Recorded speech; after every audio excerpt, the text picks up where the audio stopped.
Emang motor siapa? Mana motor kan? Konfirmasi sama Sugianto, PKI sama Pregi kan? Hah? Itu arah kan? Mobil baru deh. Si Jul nih? Ribon ya. Ini Bon? Oh, udah di situ. Kita baru sampai di depan kantor wali kota Semarang. Kita konsolidasi. Ini ibu pakai mobil, bapak pakai motor. Sampai Nusantara dan Tanjung Pinang mengharapkan teman-teman serta bapak sekalian untuk tetap pada tataran ya. Maka kita setelah dari gedung Bengko nanti akan turun ke gedung Wakil Rakyat atau gedung DPRD. Ya, Siapa nih? Hiduplah Indonesia Raya, Indonesia tanah airku, tanah tumpah darahku. Kita bersatu, Indonesia bersatu. Hiduplah tanahku, hiduplah negeriku, bangsaku. Jiwanya bangunlah badan untuk Indonesia Raya, Indonesia Raya, merdeka.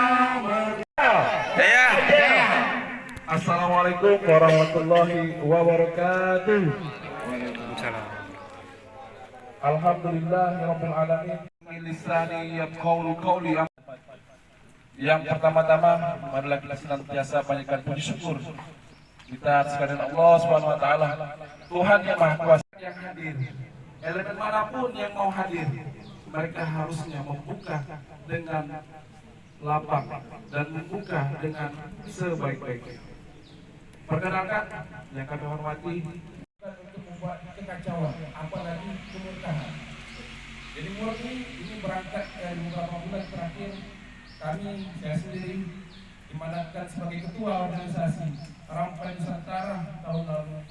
Tidak serta-merta kami turun, tidak serta-merta kami kemudian mengamati realita yang terjadi di masyarakat, bahwa sejak dilantik PJ Wali Kota Tanjung Pinang Bapak Hasan Esros, kita berikan kesempatan untuk melaksanakan tugas dan tanggung jawabnya, untuk melaksanakan amanahnya. Sekarang sudah hampir 6 bulan atau lebih kurang 5 bulan setengah sejak dilantik 21 September 2023. Bapak dan Ibu sekalian yang kami hormati, aspirasi kami tidak penting juga disambut baik ataupun tidak oleh wali kota. Bagi kami hadir di sini untuk menyampaikan aspirasi, diterima ataupun tidak, diajak masuk ataupun tidak, bukan urusan kami. Betul? Betul. Karena kami menyampaikan aspirasi. Biarkan nanti masyarakat yang menilai. Biarkan nanti Mendagri yang menilai. Karena apa? Kami hadir membawa poin-poin yang sudah ada kami kaji, sudah ada kami analisa. Bukan hoax, tetapi faktanya ada.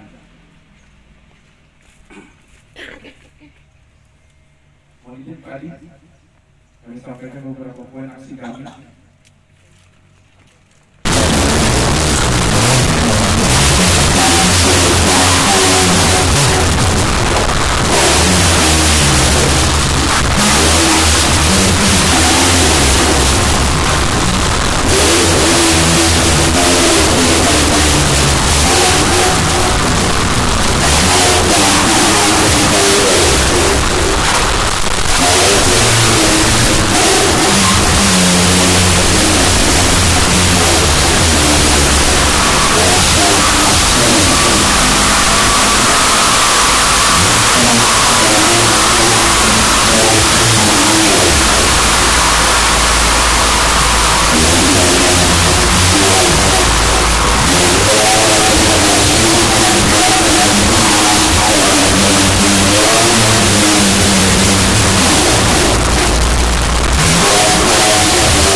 datang.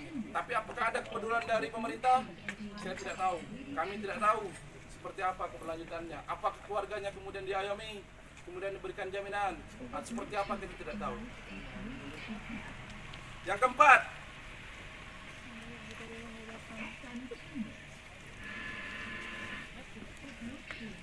apakah akibat inflasi ini ekonomi Kota Tanjung Pinang mengalami pertumbuhan? Tentu pertumbuhannya kita katakan tidak maksimal. Kenapa? Bagaimana mungkin pertumbuhan ekonomi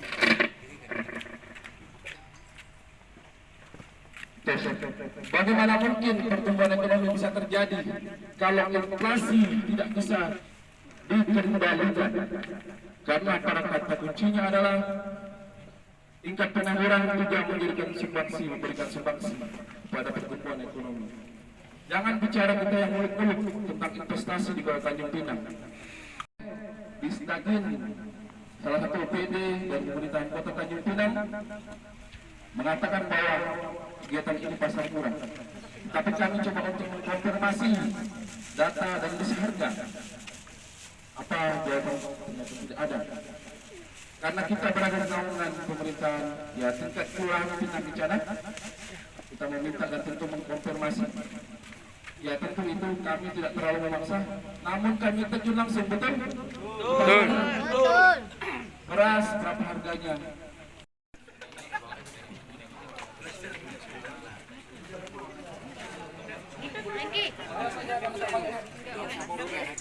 Sini tisunya.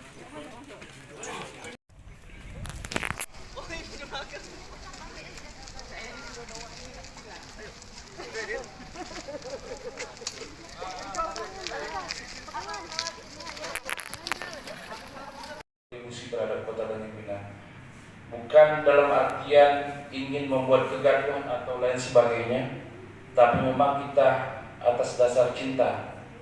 Kalaulah bukan karena tinta, tidak aku tuliskan sebaik puisi.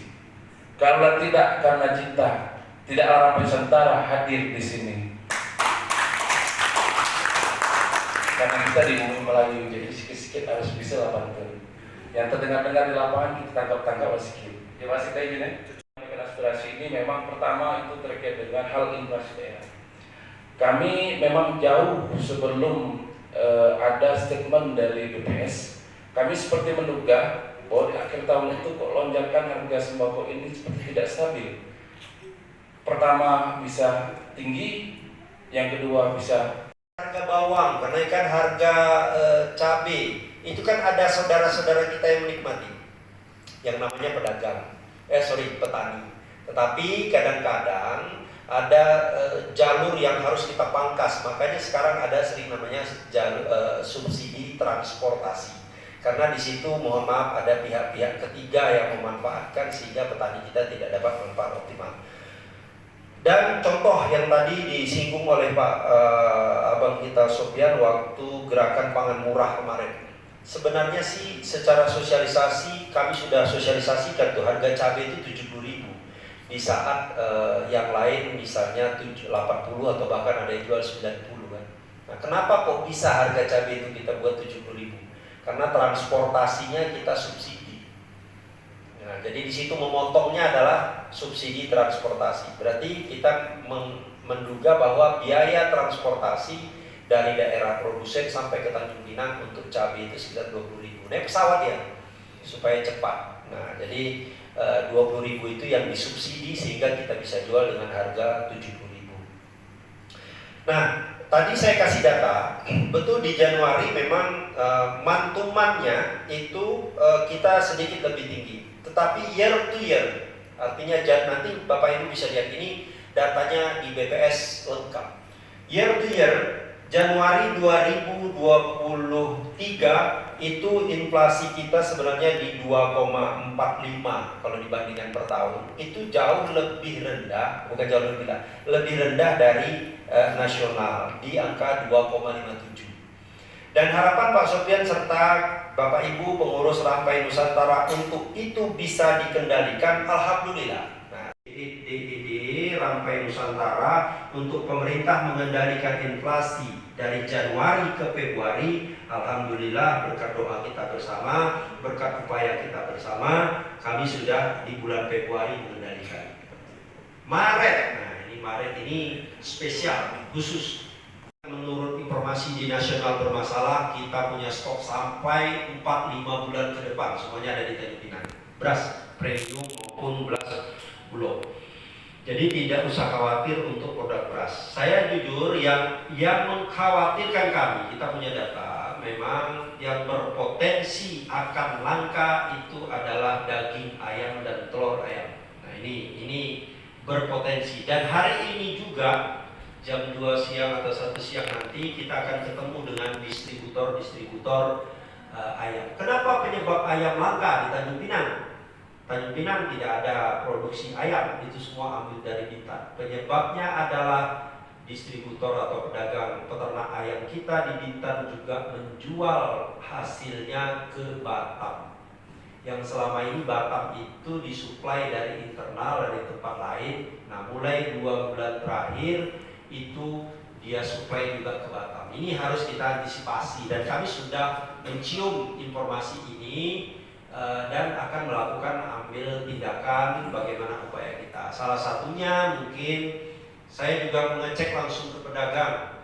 Tentu ayam beku ya, ayam beku itu ternyata di Tanjung Pinang juga termasuk yang masyarakat cukup familiar. Nah ini tentu salah satu upaya kita, karena di kandang sudah dicek ayamnya masih kecil-kecil, belum layak untuk dipotong. Nah jadi hal begini ini yang harus diantisipasi, dan kita memang setiap saat memantau itu berapa kebutuhan, berapa stok, berapa kebutuhan, berapa stok. Nah dari situ kita tahu ini stok yang menipis ini berpotensi menimbulkan kenaikan harga. Karena itu kita melakukan intervensi terhadap barang-barang yang stoknya menipis. Tapi kalau beras tidak perlu kita intervensi.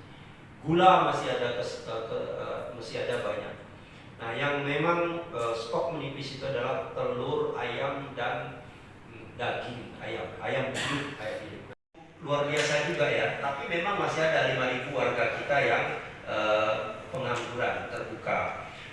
Ini tentu menjadi PR, nanti ada kaitan akan saya jelaskan sekaligus di poin 5 tentang pertumbuhan ekonomi. Yang kemiskinan ekstrim, ini juga kita kemiskinan, BPS juga kasih data, alhamdulillah sebenarnya Pak Sofyan. Dari 9% di tahun 2022 turun menjadi 7% di tahun 2023. Artinya alhamdulillah ya, berkat kerja kita sama-sama, kemiskinan di Kota Tanjung Pinang itu turun 2 poin.